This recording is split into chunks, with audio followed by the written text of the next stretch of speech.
Jallianwala Bagh the untold story. 13 अप्रैल 1919 पूरा देश बैसाखी मना रहा था।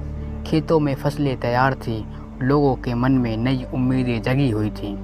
अमृतसर के कई लोग दर्शन करने के लिए गोल्डन टेम्पल पहुंचे थे, आने वाले साल के लिए वाहेगुरु जी की कृपा मांगने और उस ज़िंदगी के लिए शुक्रिया अदा करने जो उन सब ने बड़ी मेहनत से संवारी थी।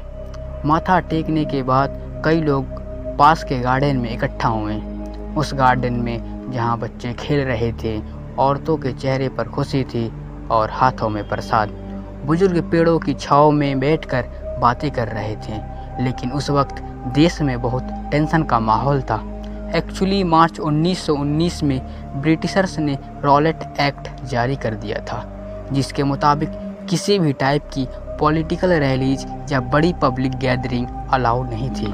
सिर्फ शक के बेसिस पे पुलिस किसी को भी जेल में डाल सकती थी और ना ही उन्हें कोई अपील करने का मिलता था और ना ही कोई कानूनी ट्रायल। पूरे देश में ब्रिटिश पुलिस ने ऐसे कई लोगों को बिना किसी सबूत के जेल में डाल दिया। देश भर में इसके खिलाफ प्रोटेस्ट होने लगे। अमृतसर में भी बाकी शहरों की तरह शांतिपूर्वक प्रोटेस्ट हो रहे थे, पर जब 10 अप्रैल 1919 में ऐसे ही एक प्रोटेस्ट पर ब्रिटिशर्स ने फायरिंग करवाई तो जनता का गुस्सा बढ़ गया। इसलिए फैसला लिया गया कि बैसाखी वाले दिन एक बड़ी भीड़ मिलकर शांतिपूर्वक रॉलेट एक्ट के खिलाफ प्रोटेस्ट करेगी। उस दिन जलियांवाला बाग में कुछ प्रोटेस्ट करने आए थे तो कुछ बस बैसाखी की बधाइयाँ बांटने। उन्हें क्या पता था कि उस सुंदर बाग की खुशबू वाली मिट्टी लाल होने वाली है, वो भी उन्हीं की खून से। शाम ढल रही थी जब एकदम से ब्रिटिश जनरल डायर अपने सिपाहियों के साथ जलियांवाला बाग पहुंचा। डायर और उसके सिपाही बाग के अंदर घुसे और भीड़ के सामने एक लाइन में खड़े हो गए। बाग के बाहर जाने का रास्ता सिर्फ 2 पतली गलियां और वो भी सिपाहियों ने ब्लॉक कर दी। लोगों को समझ नहीं आ रहा था कि अचानक से क्या हो रहा है। ना कोई आवाज़ हुई, ना कोई वार्निंग दी गई। डायर ने बस एक हाथ उठाया और कहा फायर, और उसके सिपाहियों ने फायरिंग करनी शुरू कर दी। उन सिपाहियों ने कोई फ़र्क नहीं किया कि सामने औरत है या बच्चा, जवान है या बूढ़ा। कोई पेड़ के पीछे छुप गया, कोई दीवार से चिपक गया, कोई अपने बच्चों को बाहों में लेकर ज़मीन पर गिर गया, पर मौत उन सब तक पहुँचे बिना रुकी नहीं। कई लोग गोलियों से बचने के लिए बाग के कुएं में कूद गए। पल भर में जलियांवाला बाग एक लाशों का ढेर बन गया। इस हादसे का जख्म सिर्फ अमृतसर तक सीमित नहीं रहा, बल्कि इसने पूरे हिंदुस्तान की रूह को छन्नी कर दिया था।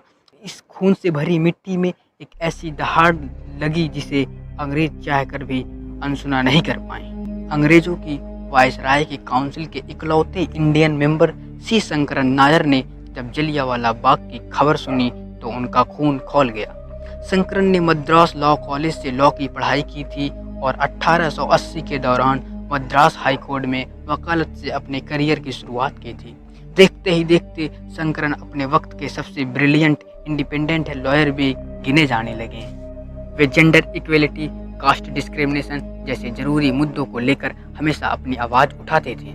इसी कारण वो मद्रास हाई कोर्ट के जज भी बने और इंडियन नेशनल कांग्रेस के प्रेसिडेंट भी। उनकी आवाज़ इतनी बुलंद थी कि ब्रिटिशर्स को भी कई बार उनकी बात माननी पड़ती थी। इसी के चलते 1915 में उन्हें वाइसरायज काउंसिल में अपॉइंट किया गया। लेकिन फिर आई वो 1919 की काली खूनी शाम। बैसाखी वाले दिन जलियांवाला बाग में कई निहत्थे और निर्दोष लोगों पर गोलियां चलाई गई थीं। रिपोर्ट्स के मुताबिक करीब 380 लोग मारे गए और 1200 से ज़्यादा लोग घायल हुए थे। लेकिन माना जाता है कि असलियत में यह नंबर इससे भी कहीं ज़्यादा बड़ा है। इस घटना को दबाने के लिए ब्रिटिशर्स ने मार्शियल लॉ और प्रेस सेंसरशिप इम्प्लीमेंट कर दी, जिसके चलते ना ही कोई इसके खिलाफ प्रोटेस्ट कर सकता था और ना ही कोई इसके बारे में खबर छाप सकता था। जलियांवाला बाग के इस हादसे के बाद शंकरन ब्रिटिश सरकार के साथ और काम नहीं कर पा रहे थे। शंकरन एक ऐसी पोजीशन में थे जो उस जमाने में किसी भी इंडियन के लिए हाईएस्ट पोजीशन हुआ करती थी। पर जुलाई 1919 में उन्होंने वाइसराय काउंसिल से रिजाइन कर दिया।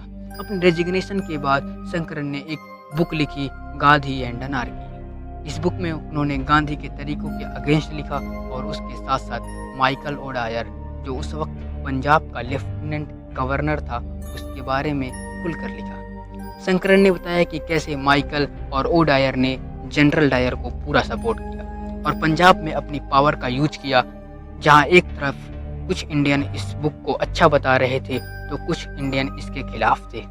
वहीं दूसरी तरफ लंदन में बैठे माइकल और ओडायर का मानना था कि उस किताब ने उन्हें डिफेम किया है और उनकी रेप्यूटेशन को नुकसान पहुंचाने की कोशिश की है। इसके चलते माइकल और डायर ने शंकरन पर मानहानि का दावा करते हुए शंकरन को सूख कर दिया, पर शंकरन अपने स्टैंड से हिले नहीं और केस लड़ने का फैसला किया। इस केस की हेयरिंग किंग्स कोर्ट लंदन में थी। शंकरन ब्रिटिश कोर्ट रूम में ब्रिटिश लॉयर्स के अगेंस्ट ब्रिटिश जूरी के ही सामने यह केस लड़ने वाले थे, इसलिए वे जानते थे कि शायद यह फैसला उनके फेवर में नहीं आने वाला। पर उनका मकसद सिर्फ यह केस जीतना नहीं था। यह केस 5 हफ्तों तक चला और हिस्ट्री की लॉन्गेस्ट रनिंग केसेस में एक बना। पर जैसे शंकरन ने सोचा था बिल्कुल वैसा ही हुआ। बहुत अच्छे से केस लड़ने के बावजूद भी शंकरन को सपोर्ट नहीं मिला। 12 में से 11 ने ओडायर के फेवर में अपना फैसला सुनाया।